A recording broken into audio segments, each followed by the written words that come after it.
After spending time, expense, and mental energy building the RCM analysis, most organizations, once having uploaded the PM plan to the EAM system, relegate the analysis to the shelf, so to speak, to gather dust.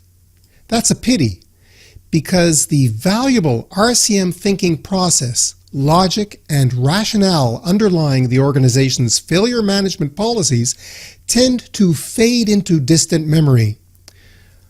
RCM decision-making skills, vital in day-to-day maintenance activities, before long will have atrophied.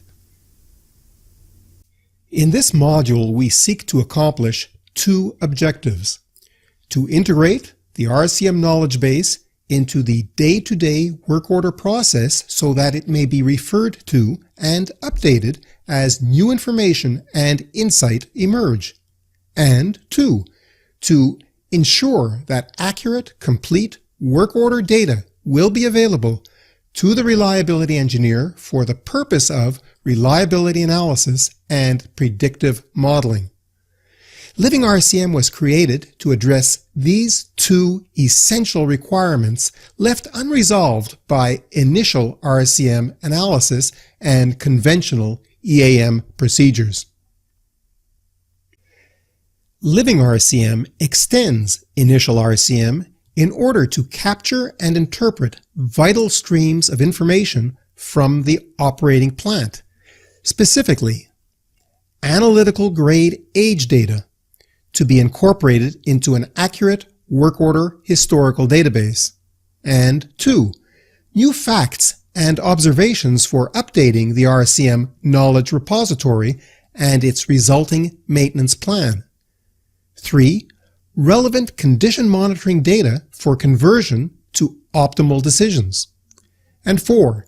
Business data contrasting costs associated with failure and its prevention, in a process of continuous improvement through analysis.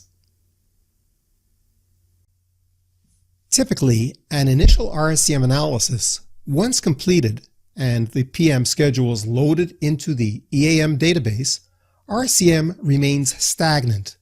This can be a problem.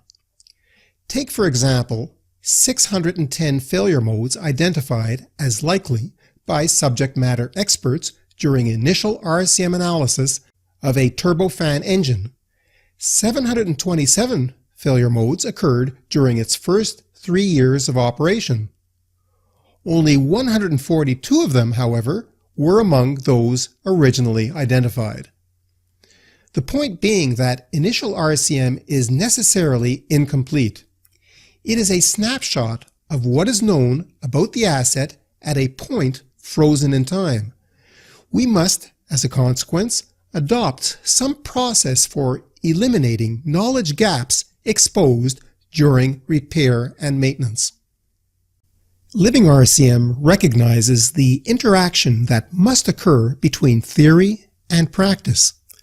Our RCM knowledge base constitutes the theory from which we derived our initial maintenance plan.